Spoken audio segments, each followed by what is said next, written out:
Hello. Hello, Welcome everyone. to the Salem's Lot live discussion for our October buddy read.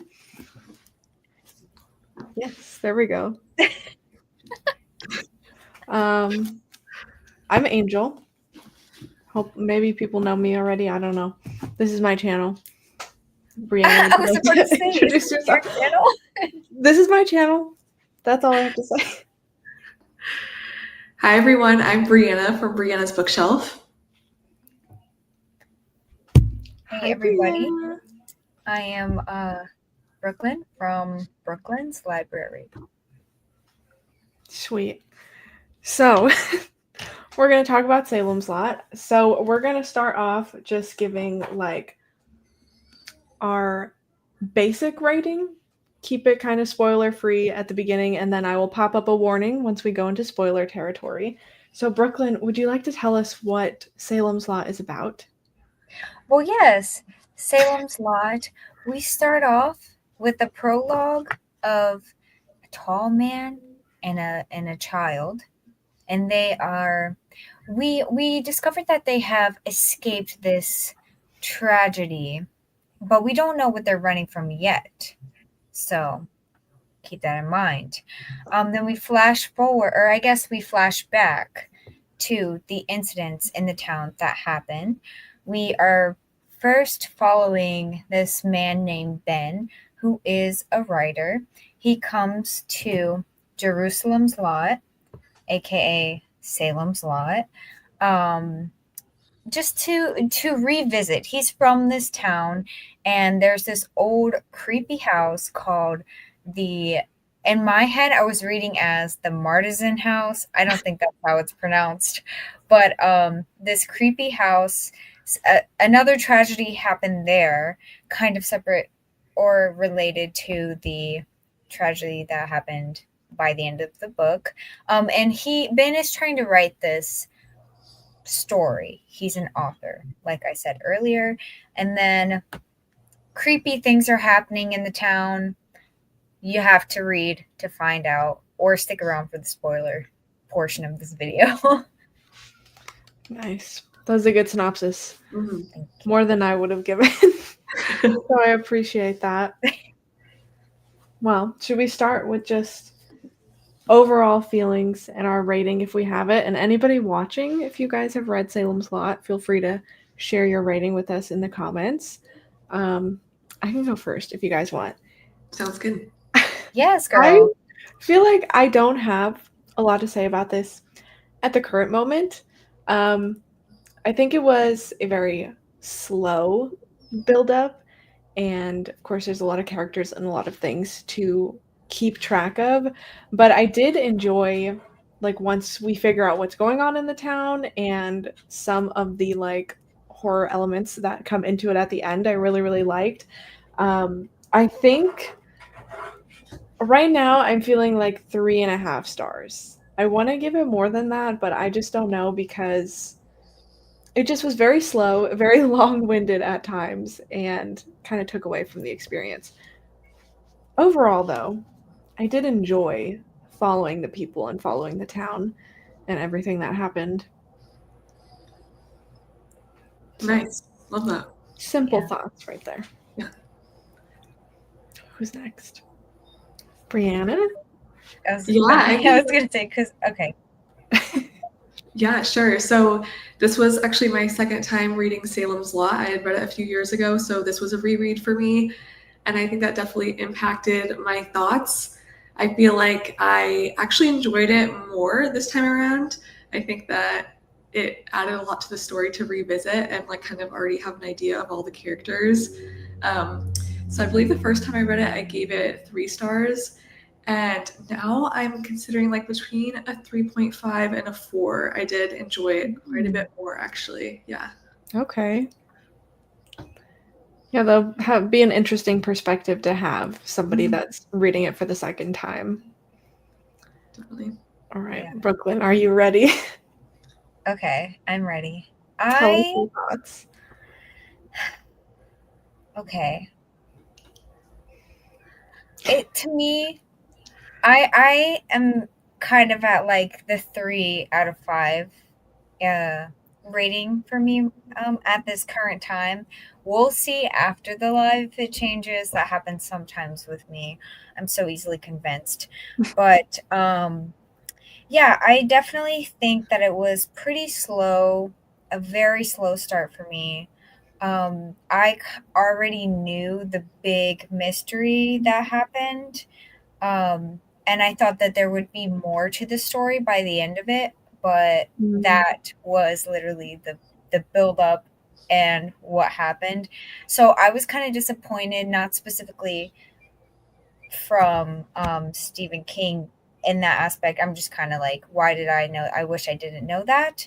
Um, it was very, like I said, slow. I wish that if it was like 300 to 200 pages less, I felt like the story would really be more fleshed out and better. I mm. felt like some parts just really dragged for me. But there were also some really good moments, which I'm sure we'll go into a little bit later once we start talking spoilers. Um, but yeah, those are my thoughts on That's fair. spoilery. So it sounds like we're kind of all around the same range, like for ratings. Brooklyn, I thought, like, from the way that you were talking about it, I thought you were rating it way lower. Same. So I was really surprised when you said 3. I was like, okay, that's actually not so bad. Yeah, it's just things that are very specific to me that are like my pet peeves, kind of in a way Mm, that happened. well, we'll get into that. Yeah, we will. We will. Let's see. We have Maya here. Hey, Hello. girl. I am on my 3rd reread of Salem's Lot. I recommend rereading it every few years. Okay, Wow. so they're kind of in the same boat as you, Yeah, Brianna. yeah, I love that. Do you think you would reread it again after this? Potentially, but I think I would need to take a longer break. Like maybe in 5 years from now, I'd reread it. Yeah, that's fair. King is my favorite author. Yes, I I would like to see know that. what your favorite book is. Yeah, that's a good question. Because I've read like quite a few Stephen King, but nowhere near like he has so many books out. Definitely. Yeah, I haven't read it, but I think it is one of the most loved Stephen King books. I agree. I feel like I see a lot of people that love this, maybe because it is like his second novel, one of his earliest ones. Um, I could see that. But I do agree with what you said, Brooklyn, like with the reveal of what's actually going on, especially because this was released so long ago. I feel like I've just always known that's what the story was about, and I wonder how like my reading experience would compare if I hadn't known that going into it. I feel like it'd yeah. be very different. Definitely. Currently, Rose Matter is my favorite. I don't think I've heard of that. I don't think I have either. I don't think so Is that like the either. book title? That like series? I'm so uneducated, apparently, with Stephen King. That's that's what the book is called. Yes, Ooh, That's I'm gonna what look it's into called. I don't think I've ever heard of that one. me that. either. It's from 1995. Hmm. The Long Walk and Gerald's Game. I've read Gerald's Game. Have not read The Long Walk. I don't know what my favorite Stephen King would be. Let me look at my shelf back here. I don't know. I guess I really haven't read a lot. I like Pet Cemetery, but I think I've read that the most. Also unpopular opinion, but The Girl Who Loved Tom Gordon. I really like that book, but I've only read that once, and that was a while ago. So if I reread it, I don't know if it would still hold up. Yeah. Anyway, back to the topic at hand. Oh, true.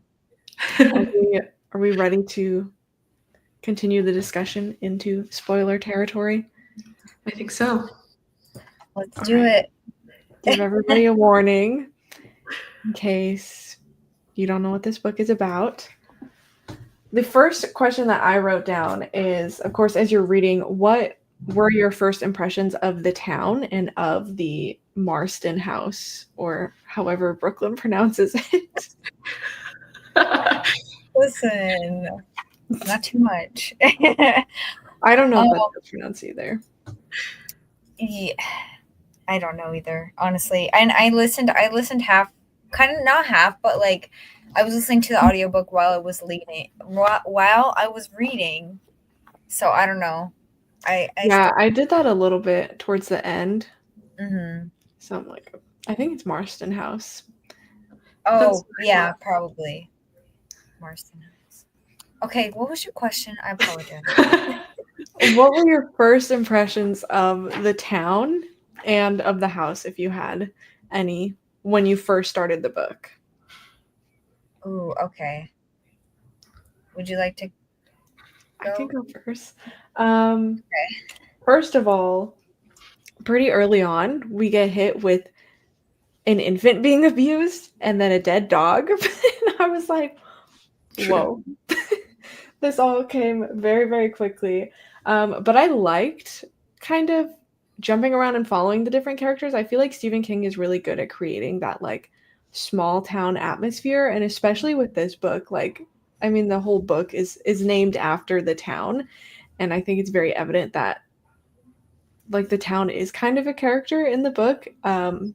Even though it was long-winded, I liked the descriptions of the town at the beginning, and getting to know all of the different people. I feel like I don't know, there were just like a lot of weird little things happening with a lot of different characters that I think added to it and just gave you like from the very beginning this feeling of like something's not right here even before it really gets into anything. So, I don't know. That's just kind of how I felt. I really liked the setup, although it was a bit much at times. Yeah, I get it. I first thought that the town, like, I don't know how this would have happened, that the town was alive, kind of like like the town personified. Mhm. Um, Also the house. I thought that the house, because okay, so I didn't even finish my thought. I thought that the house was causing people to go violent, such as the lady beating her kid and Mm. killing the dog and everything, because the amount of times that it mentioned, oh, the what is it again? Not Martisan house. Marston? Kristen? Mar Marston, the Marston house. Oh, he could see the Marston house when he looked out the window. He could see it when he's like driving. Like you could see it the whole, like wherever you were, basically. Yeah. So that's what made me think that this house was causing people to like have some sort of violent reaction by looking at it. Mm. Um, Yeah, and I can also, see that. yeah, go ahead, go ahead.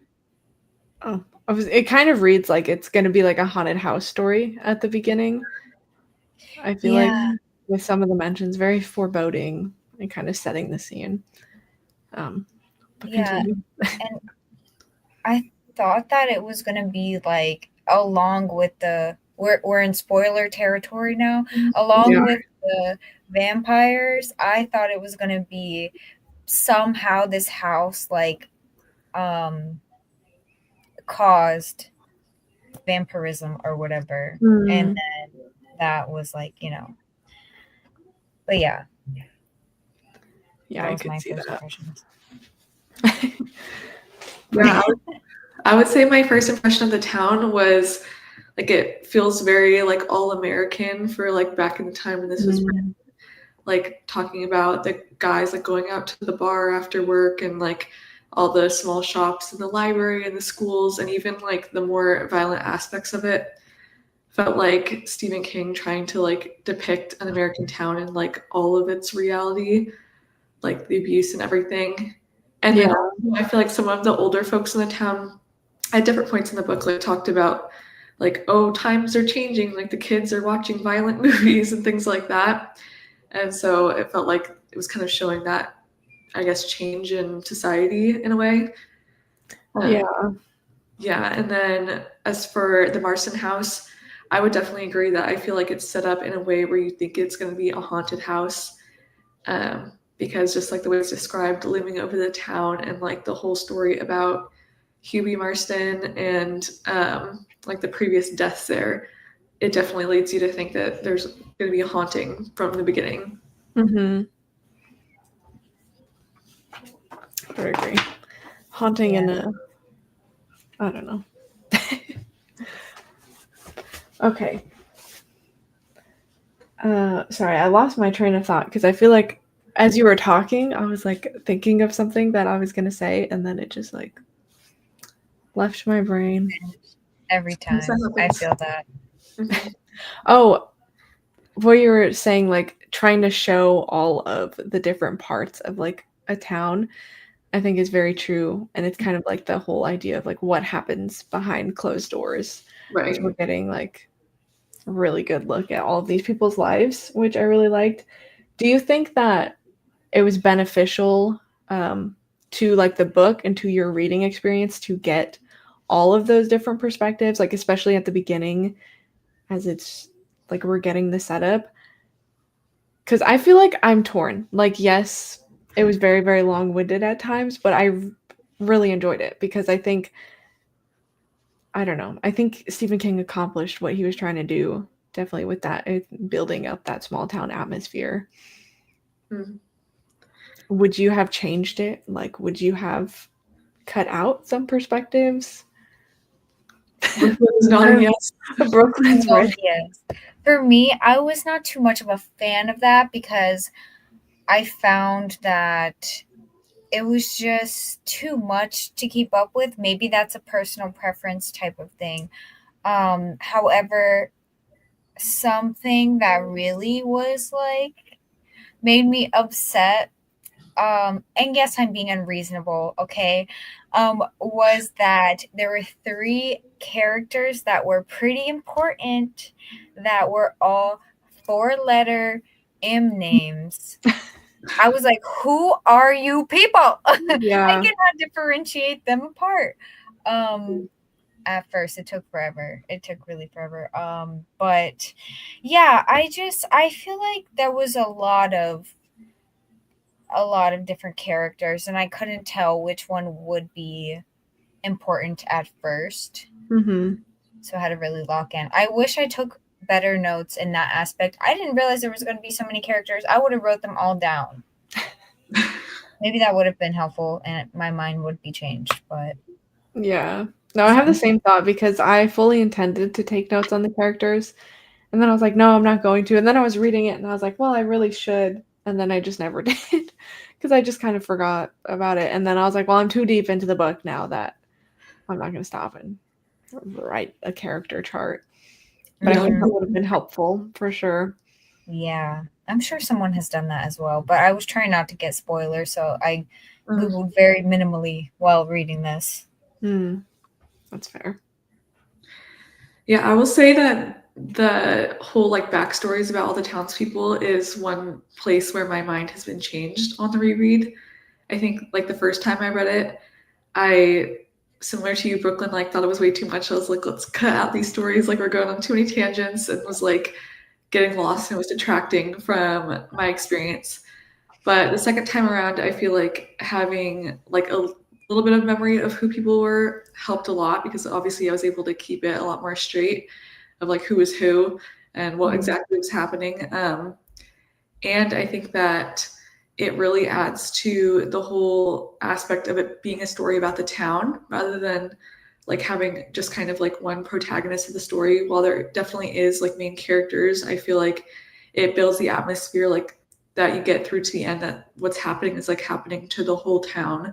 And I think it gives a really different perspective from any other book I've ever read. Yeah, just in that aspect that the whole town feels like one character in a way.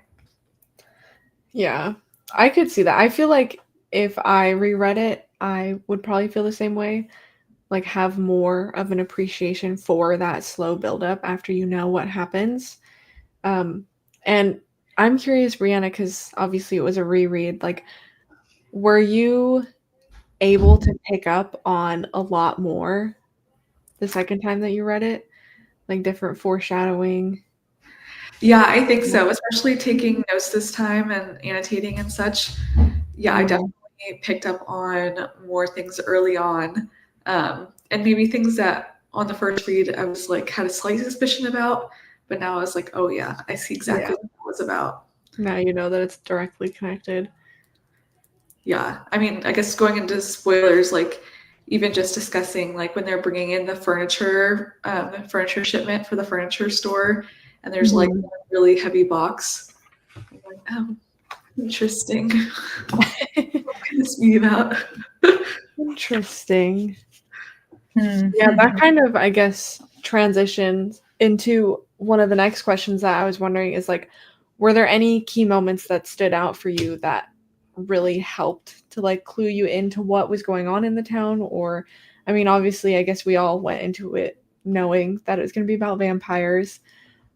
So we were probably on higher alert than we maybe normally would have been.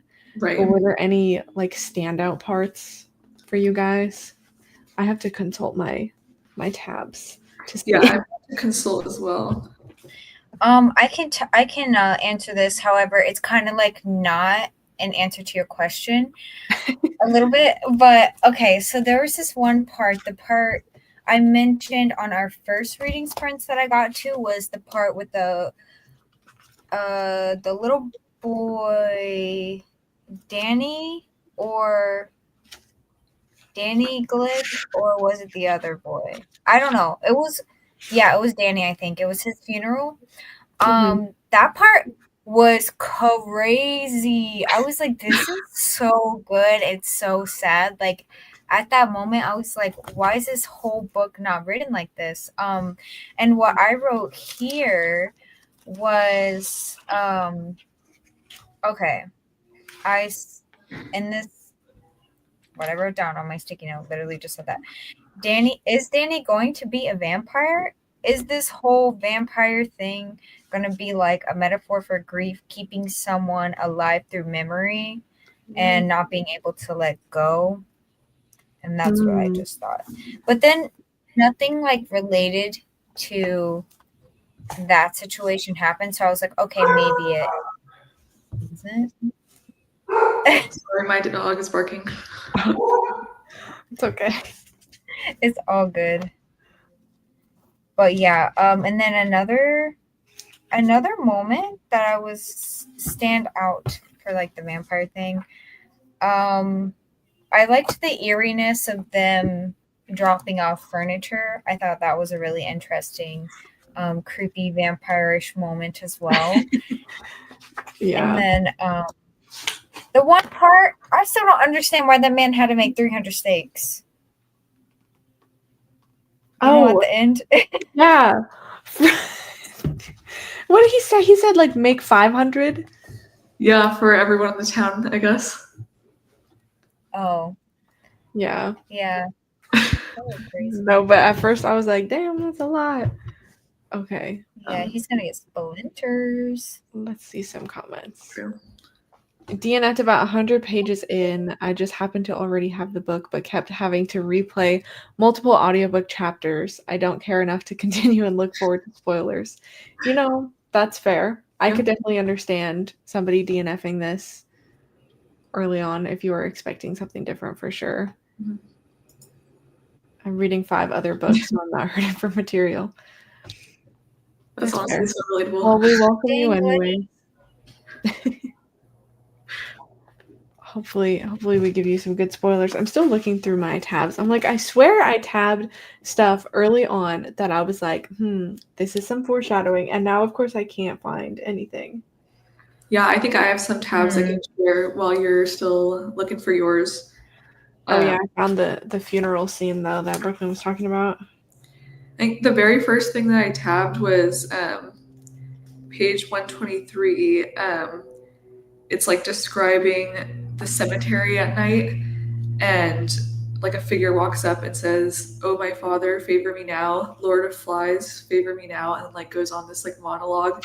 Mm-hmm. And it says like he stood with the figure of a child in his arms. I bring you this, Oh, and that's when I was like, "Oh, some evil shit is going on. Like it's not a haunted. yeah. It's like there is like a person that is evil." I did have that moment as well.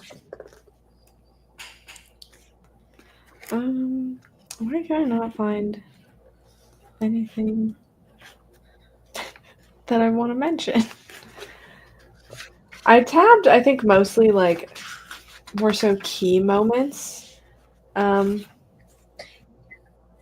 and different things. This is not really like related to the whole clued me into what was going on, but I really like the chapter that starts off like talking about the telephone wires, and then he goes through like the different characters that are like calling each other and talking to each other and like spreading all the gossip, and then he ends the chapter coming back talking about the telephone wires again. I don't know, I really like that. And there's like a few different chapters, or like when he's describing the seasons Mm-hmm. and just like really setting the scene very well. That's not related to the question that I asked, but that's what I found when I was looking through my tabs. Just some nice writing. Mm-hmm. Totally. There was this one part where it was far in like the 200s. I was like, are we supposed to know about the vampires? Because at this point, I was like, the whole time I thought we were supposed to know, but I guess that was the whole mystery that we were trying to figure out. Right. Yeah. I understand. I know you were talking about it in reading sprints, and you were like, I don't know if it's like because I know that it's about vampires that it seems really obviously about vampires. Because I kind of felt the same way, where I was like, okay, this is clearly talking about vampires, but do I know that just because like I went in knowing that? And I feel like I had that same experience. Like I was like, oh yeah, it's really obvious, but Yeah. also I'd already read it, so I don't know. I liked. Yeah. What part is this? Sorry. Carry on, Brooklyn. What you were saying?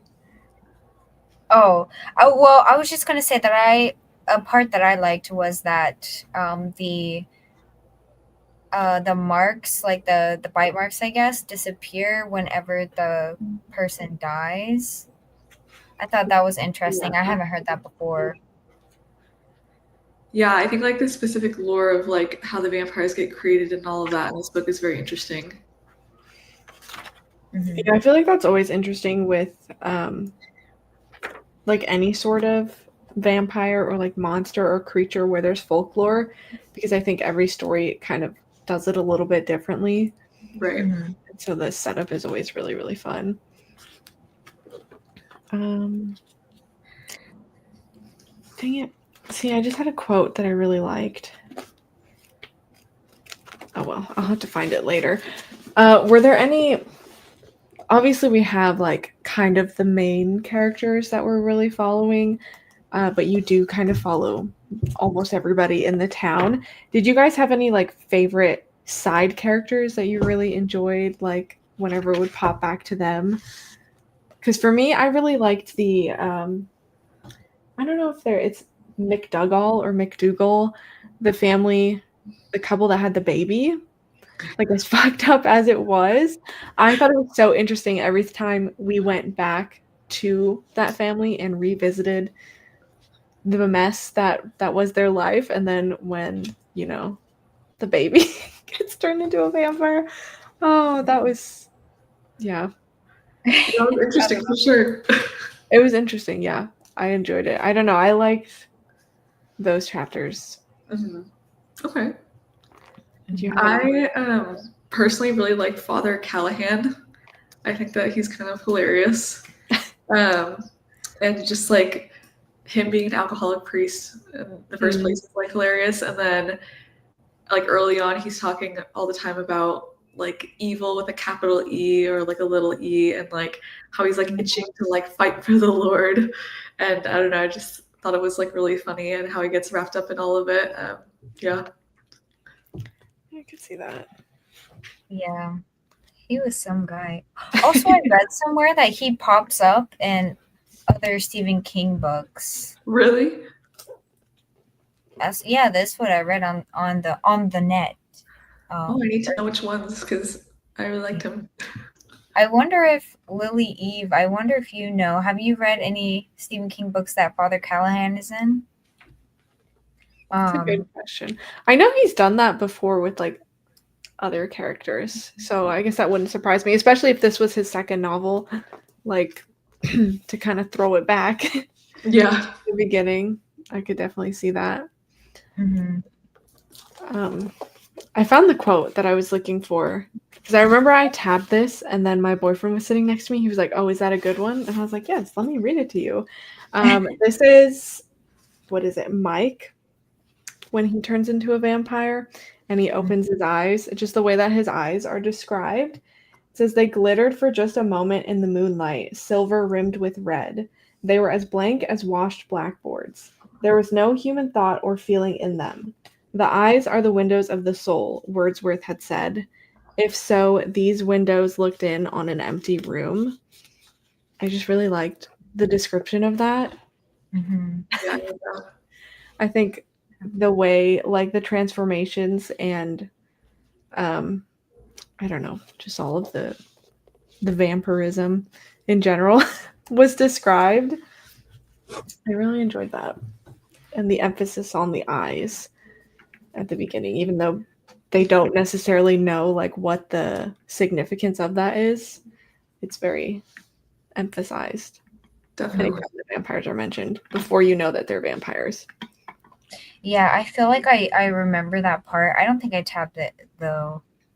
Um, I like that gossip lady, Mabel Wirtz. Yeah. She had all the tea. I know as soon as visitors left, I will be going over there knocking on her door. Mabel, what did they say? And she would tell me too. Yeah. So true. She's funny. Oh, there's another part that stuck out to me that's just like a random part. When Floyd went to go beat up Ben and he was dressed in that like long coat, the glasses, the big hat. I was like, this is a little bit ridiculous. Floyd, what are you doing? Yeah, there's definitely parts of the book that like made me laugh. Yeah. Yeah. A few. Well, I didn't really write down more questions. Do you guys have any questions? I know, Brooklyn, you had one very specific question. Yeah, a genuine question here, and this is not a roast. I'm trying to find it. Okay, yeah. What was the significance of the motorcycle accident with Ben's wife being dead? Like, genuinely, I did not find a connection to that in the story. Um, but if you guys have an answer for me, I would appreciate that because, like, when Susan found out, she was just like, okay. So Great I'm out. Um, I don't know. That's a good question. I have some thoughts, but they're not like super specific, I guess. Um, I guess I just kind of feel like we're set up with Ben having this tragic like personal life, and then that obviously just like continues when he comes to town and meets Susan, and then Susan comes to her demise. We're just like in this spiral of Ben having a bad life, basically, is Yeah. like it's setting the scene that things are not going to go well for him, is how I feel. Yeah, okay. that's fair. I mean, his wife died in an accident like that, and then yeah, like you're saying, he finds a new lady, and then he eventually has to kind of kill her. Yeah. And what was up with her? What do you What mean? do you mean? Like, okay, so I'm trying not to roast so bad. Like she was, how old was she? She was like early 20s. That's what I was Something thinking. like that. Yeah, I know she was pretty young, and I even had that thought towards the end of the book. I was like, wait, how did they say exactly how old she is? Because I know she was younger. but I can't remember. Yeah, but she wasn't super young because she graduated high school. Yeah. But her parents still was like, "Oh, you need to be back at I this time." know. She was wearing a play skirt. I don't know if he meant athletic skirt when he said that. He as in Stephen King. Maybe they didn't say athletic skirt back then. Maybe they did say play skirt. I don't know. Um, I was like, how old is this girl? And then when I kind of laughed a little bit, not going to lie. I do apologize, you guys. Please don't hate me. I'm talking about the chat. When she confessed her love to him, not even a month of knowing this man. I was like, Yeah. what? This is crazy. This is crazy. Yeah. No. Yeah, their relationship definitely moved very fast. Oh yeah. It Yeah, was and I wild. feel like there was not a lot of description of her previous relationship with Floyd. Like, I feel like her parents, or specifically her mom, was like super on that, and then she was just like, "Oh, it's over," but like she didn't really describe like how involved they even were to begin with, which is kind of Yeah. weird. Because it was like mentioned that like she was seeing this guy or whatever, and they all the townsfolk were like, well, I guess that's not happening anymore. But we never really got into that. Right.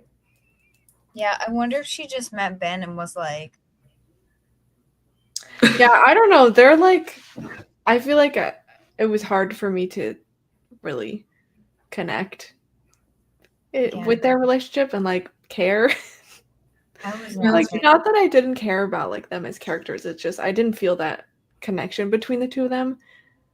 But it's also probably very reflective of the time period, and also if we're in a really small town, like I could definitely see her parents still being like overbearing like that. Yeah, I took that to be as like a sign of the times, kind of, and that just reminded me of a little personal interaction that I loved in this book is Ben's interactions with Susan's dad, like when he comes over for dinner and stuff. And the dad's like, "Oh yeah, we gotta play like what's it? They play like badminton or something, and are talking about like drinking beers." And they're like, "Yeah, Yeah, I drink 3 of them." And the guy's like, "Yeah, I that's better." know. I was like, "Oh yeah, there's a little romance here. I love it." Oh yeah. Let's drink some beer and go barbecue some meat. Yeah, they were funny Dad's together. like, all right, I'm sold. When are you guys getting married? Yeah, literally him. Literally Mr. Norton. I forget what his name is actually. I don't remember either. Yeah, I don't remember.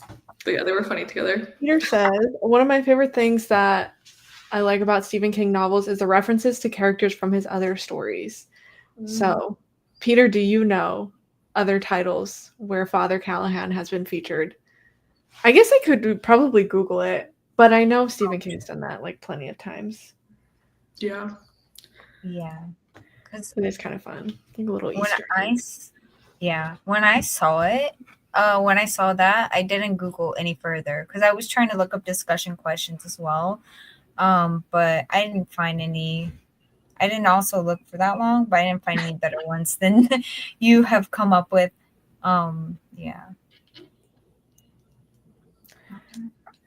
Yeah, I don't know. It's just a weird one because I feel like I don't like at the end of the day, I don't really have a lot to say about the book.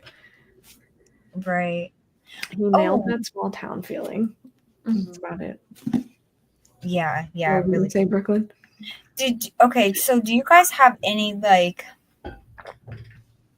thoughts on where the town would be now after, not like now as in today, but like after the book overrun with like these vampires or like like how do you Well, I don't know. I liked like the end, the epilogue where we got all of the newspaper clippings from like various places around Salem's Lot and mysterious things happening there.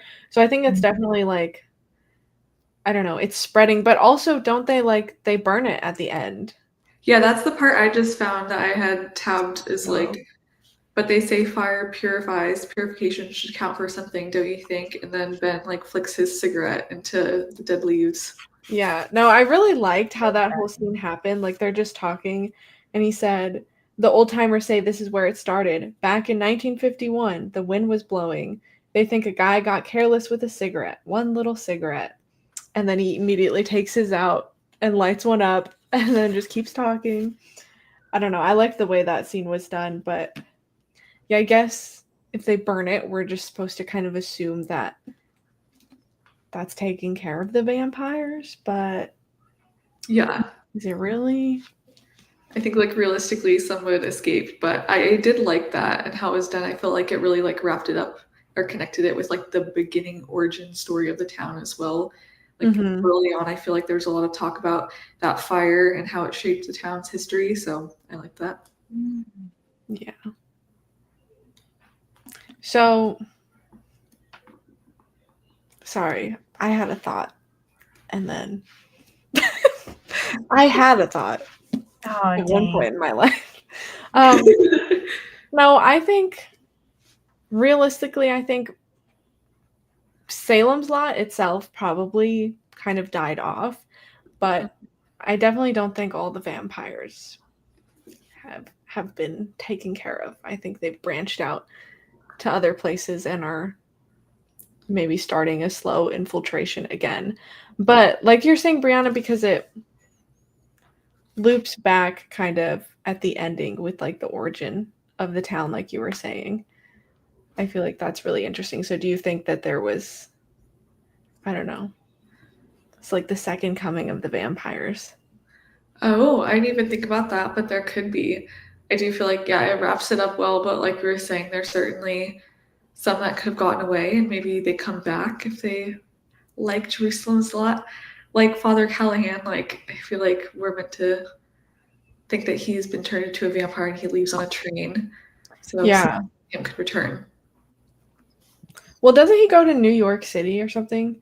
Yeah. Because I remember thinking that and I was like, is this like, the vampires are relocating to a big city and they're trying to take over more?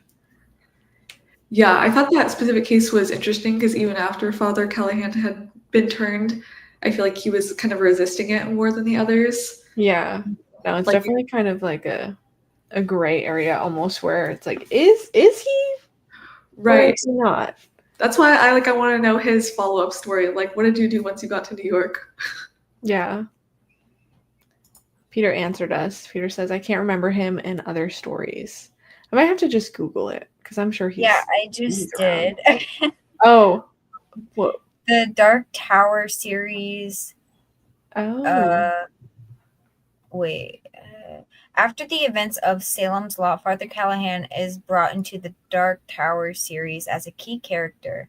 His journey, including his faith and a nexus events from Salem's Lot, become an important part of the larger narrative. And then some people believe that the character Phil Drake in the book Roadwork is him, but that doesn't even, he doesn't have the same name. And then it just says other books. Other books. Wait, I thought the Dark Tower series was like fantasy or something, but I don't know. I've never read it. Yeah, I haven't read it. Yeah. Hmm. I thought so as well. Fantasy horror, dark fantasy. Well, I will be following Father Callahan there. I need to know more. Yes. That's your boy. My favorite part from Salem's Lot is vampires tapping on the window. Yeah, some of those vampire scenes, and oh god, I'm so bad with names. What is the little kid's name? Is it Mark? Okay. Yeah. See those M's. That whole scene where like it's Danny, right? That comes to him and he's like, "Let me in." Yes. That is so freaking creepy. And then like, oh my god, imagining me as a kid if that happened to me, like I'd be dead. So I would be a vampire. Like Mark is a tough kid. Yeah, I remember. Oh. I said you would let him in? I would be a little child and I would be like, okay. Well, okay, because Mark is smart, right? And he's got the monster knowledge. And so he knows what's happening. And he's like, fuck you, you're not getting in here. And he like resists. I feel like me as a little kid, I wouldn't know what's going on. I would just be like, okay. Oh my gosh. Not that I would willingly let him in, but I would definitely like not be able to resist like Mark did. Definitely. That was definitely a creepy scene. Yeah, I definitely like took or did annotations on that scene and I thought it was really interesting. I just found the part where like it's talking about childhood fears, and I think it's like super interesting. Like it says, like it's talking about how adult fears are like so tame and domestic, and then it says they were pallid compared to the fears every child lies cheek and jaw with in his dark bed, with no one to confess to in hope of perfect understanding but another child. And just like talking about how like the fear of children is like so much more intense, and I thought that was really interesting. Yeah. Oh, there's definitely some good quotes in here. Let me see if I have anything else. Anything else that I want to highlight? Have you guys seen what is it, Long Legs? Yes. Yeah. Okay, so when the vampires were tapping on the window, I was thinking of "Let me in now." Oh my god. I think I like wrote that in the book, but I'm not looking for it. Well, that's funny. Let's see if I got anything.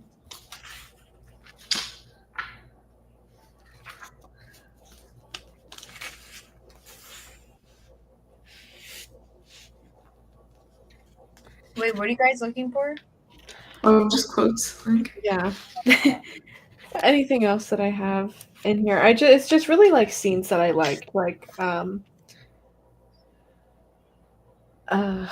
hello. When they go to Susan's body and they like hammer the stake in, or like when they do the stake in like anybody, like I really liked that. And then of course what happens with Father Callahan and his whole big scene, the vampire, and he's like, drink from me. What does he say? Take my communion. Yeah, something like that. I just enjoyed all of that. So that's why it was like hard for me to figure out a rating, because I'm like, there were definitely parts where I felt disconnected from the story, but I really liked all of the vampire stuff that happened. Mm-hmm. Yeah, I think part of why I liked Father Callahan so much is I really like, I guess, how like religion is depicted in this book and how like it opposes the vampires, and like I don't know, just the descriptions of it are so interesting and like I guess feel a lot more like intense and medieval in ways than like the mundaneness of religion in the modern day, I suppose. But I highlighted a section where they were all going to confession before they were going to the Marston house. Yeah. Ben said he could see how this ritual could become compulsive. There was something medieval about it, something accursed, a ritual act of regurgitation. And then farther down it says, the confessional might have been a direct pipeline to the days when werewolves and incubi and witches were an accepted part of the outer darkness and the church the only beacon of light. So I think I like that like the church was kind of like referencing that like there used to be more evil or like dangerous things that people believed in. Yeah, I really liked that scene as well. I had that tabbed. And it was kind of a little bit funny at first because he's like, I don't know how to do this. And he's like, just tell me your sins. And he's like, all of them? Yeah. Because like that would be me. I'd be like, where do we start? Mm-hmm.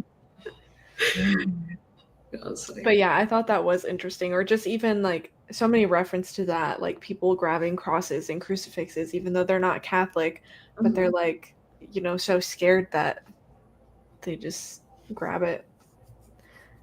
You know. Oh yeah. Earlier in the book, Something. there was like some point where they're asking if someone had a cross, and they're like, "No, I'm a Baptist." Just funny. Oh yeah. Yeah. I do remember that. If you get a chance, you should check out the mini-series from the 70s. It has a lot of creepy scenes in it. I know we were talking about this because we were trying to figure out like how many adaptations there were of Salem's Lot. Mm-hmm. I've never seen any of them, but definitely be down. Yeah, I wonder where you can see that one. Let me I don't know. I would feel like if it's older, it'd probably be available. But that might be fun to watch the OG. Definitely. What is it, 1979? Oh, Shudder or Max. Let me see. Ooh. Yes, I have that. I can stream that for us. Oh gosh, but how long is it though? Stephen King and those miniseries. I don't want to be sitting here for 4 hours. True. It's probably going to be like 4 hours. Okay, they lied because it's just the movie. Oh. Well, I think, but if it's from the 70s, because that's what, like the original It was a mini series, but then now it's just like, I don't know, they put it all together and it's a movie. I don't really know the difference between miniseries and movie, but I know that's like, I don't know. Well, they have the they only have the There's a- 2024 movie. It is 4 hours long. Whoa. Okay. Down to watch. I don't know when though. So they don't have the one from the 70s. Not on Max. What is Shudder? You guys have that? I know it's like I never used it. I don't think I have it. I think sometimes they have stuff on there for free. That's cool. I don't know. Oh, on AMC Plus. She's on the hunt now. Yeah, I'm trying to look for it because I kind of want to watch it to see what's on here. Bro. Maybe the library has the DVD. Yeah, true. But if we want to watch it together, though. True. You can't stream the DVD for us? No, I don't have a. They don't come with DVD slots anymore on your computer. Yeah. Yeah, unfortunately. Yeah. So I wouldn't. I can only stream Salem's Lot, the 2024 one. I guess we'll have to watch it on our own. Because I'm not renting it. One. Well, do you guys have any other questions or things to mention with Salem's Lot? For sure. I have a question. Get into it. So, what's his name? Barlow? Yes, I'm pretty sure. So, did he just lay in his coffin and then get defeated? I was wondering that too, because I was like, why does this seem so easy? Like they just have his coffin and they open up the coffin and he's looking at him, and then he stabs him and he's like, oh no, don't stab me. I was like, right? Oh, you were just laying there. Okay, I thought I was crazy. I read that a couple times. And I was like, no, it did seem like a little bit too easy at the end. Like he just laid there and was like, no. I agree. But, I don't know. Yeah. You could say that, but then, Stephen King will be like, all right, bet, let me write 300 more pages. Yeah. No, the way that he didn't even get up. That was just so funny to me. I was like, there's no way that this is happening right now. Yeah, I was wondering that when they I guess he was kind of hidden, like he hid his coffin or whatever. Right. But they still found him and then they were carrying him out. And I was like, is this really happening? I was like, surely they're going to open it and he's not going to be in there because this is too easy. Yeah, it was weird. I feel like Stephen King was almost setting it up that the vampires couldn't move or do anything during the day. But then I also feel like that was not true because Barlow left Marston House and relocated, and that maybe happened at some point during the day. I don't know. That part was unclear to me. Yeah. Yeah, I'm trying to find it. During that part when they're breaking the door down to get to all the vampires and stuff, they're talking about how the axe that Ben was holding is glowing, and it kind of sounds like he's overcome with this power, and it says that he was possessed, but the possession was not Christian. The good was more elemental, less refined. It was force, it was power, it was whatever moved the greatest wheels of the universe. So I kind of took that to be part of the reason why they defeated him so easily, that Ben was infused with the goodness of the universe. Oh, okay. Yeah, like that perspective. That perspective makes it a little bit better. Because I was like, no way. Okay, I'm glad I'm not the only one, and I totally forgot about that until you said that. Mm-mm-mm. Peter says that it came out in 2 episodes. There is a DVD that is cut. The best way to check it out is the uncut version. That checks out. We'll have to find it. The It movie from the 80s is borderline unwatchable, just a waste of Tim Curry. I guess I haven't watched it in a hot minute, but I feel like it's not that bad. But it's also, extremely long. I don't know. How do you guys feel about the original It? I think we talked about this, I feel like, in sprints, didn't we? Because I like the original Pennywise. Oh yeah, Costume and everything. Yeah, I think like the movie kind of lost me at points, but I didn't like dislike it at the same time. I don't know. It's Yeah. good, though. I watched it so long ago. The original one, I cannot remember. I do remember though thinking, why is everyone scared of clowns because of this movie? Because I was kind of like in middle school, and that's when everyone was like, I'm scared of clowns because of it. And I was like, why? And then I don't know. I remember like being really interested in the movie, but also this was a while ago. But I do like the more recent adaptations, and I think the It Dairy Town, Welcome to the Town, or whatever it's called, is up now. On Oh, that. okay. Oh, yeah, we were talking about that because they were making another show. Peter says, what is your favorite Stephen King novel and what is your favorite movie? So I know we briefly talked about favorite Stephen King novels. I still don't think that I have an answer. Maybe I'll just say Pet Sematary because that's like a classic. That's the first Stephen King that I read and the one that I've read the most, probably. Pet Sematary is also my favorite Stephen King novel. Love it. So good. Did you guys? I don't know if anybody saw my story on Instagram, that meme. I did. I was laughing so hard. Yeah. Did you watch the movie? Pet Sematary? Yeah. I have. And they made a remake of that too. I watched the remake. I don't know. OG's good because that toddler was freaking creepy in the OG one.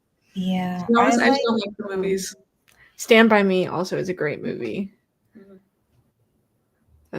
I did read that novella. Oh, okay. The Body. But yeah, I always forget that is a Stephen King. So maybe that would be my favorite when it comes to movies. I like The Shining. That's what I was thinking too, Brooklyn. That's just such a good movie. Oh yeah, I was actually watching that. We were at a Halloween party last night, and then there was just constantly movies in the background.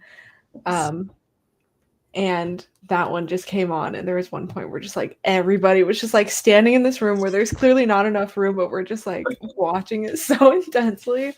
Oh my gosh. That is a good one. I have to read the book though. You should. Yeah. The book is good. However, the N word is dropped about 10 times in a row. Oh, that also. Yeah, there was that scene. Like I said, everybody at this Halloween party standing in this tiny little room watching The Shining, and that it was during that scene where he's like hard R, and then they said it like 4 different times, and we were all like, "Oh, that's crazy." We came in at a weird time. Silver Bullet is really good too. I don't think I know that one. Me neither. Christine. Oh, I forgot about Christine. Yeah, I watched that movie so long ago. What is that one about? A car. Like a killer car. I'm like, why does that sound familiar? But I can't. I don't know. And then there's the dog one. I couldn't. Is that him? Cujo? Cujo? Yeah, I couldn't finish that movie. I haven't seen that or read it. I think I might have seen that when I was like a little kid. Oh no, Angel. Okay, you were cutting out. Oh. Cujo, yes, correct. Well, I don't really have anything else to say about Salem's Lot, honestly. I think I'm good too. Same here. Anybody's rating change? I think mine's about the same. Same. Yeah, I think the same. Yeah, maybe leaning toward a 4. Pet Sematary is my favorite book as well. My favorite movie is probably The Green Mile. Haven't seen that one. Neither. I got a lot of work to do. Yeah. There's just so much Stephen King. I know. Literally. So many. Yeah, that is one of the things I want to start or do more of next year is to try to read more of Stephen King's backlist. But that's a big task. Because yeah, they're long. Why is like all of the ones that I want to read are like 1,000 pages? Oh, Misery's good. The movie. I haven't read the book yet though. Oh, see, I read the book, but I haven't seen the full movie. I've seen like the beginning of it. Like I know that pretty well. I've seen the Family Guy parody of it many times. So but I did read the book. The book was good. Yeah. I'm planning on reading the book in January. But or maybe December. I don't know. I'll have to check with my buddy reader. But yeah, the movie Kathy Bates' performance, amazing. So good. Yeah. Peter says if you watch it, bring some tissue because it has a very sad ending.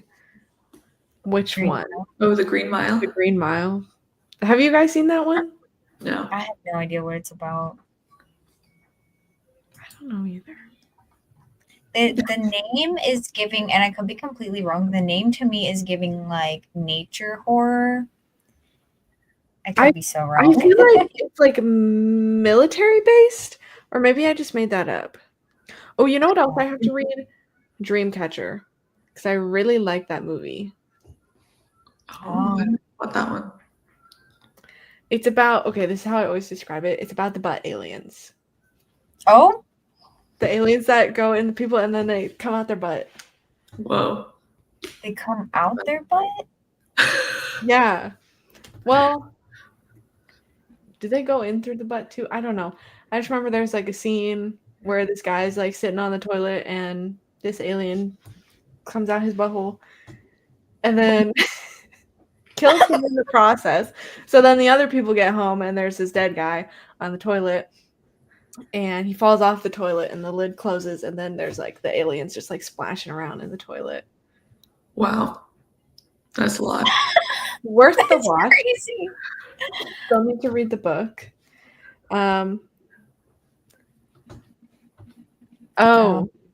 It's about the electric chair. Mm-hmm. Yeah, I found out. Okay. I was so wrong. Nature horror. Yeah, I'm green. I was like, I feel like it has something to do with. It's about a death row supervisor and his encounter with a giant inmate with a childlike mind who possesses inexplicable healing powers. Interesting. That sounds sad. Oh, here we go. Green Mile is the prison flick with Tom Hanks. Okay. So I said military. I was like kind of there, but not really. I was like, I know there's something. You're almost there. Well, should we wrap it up? Yeah, this time for real. Sounds good. All right. Well, I don't know what to say. I guess thank you guys for joining us for the live discussion. Unfortunately, we didn't have a whole lot to say. None of us really. We all enjoyed the book, but none of us, came out as major fans. So, yes. Yes. Smash that like button. Subscribe. turn on notifications. You know, you don't actually have to do that, but and subscribe to Brianna in Brooklyn. Okay. Bye, Well, guys. bye. Bye, everyone.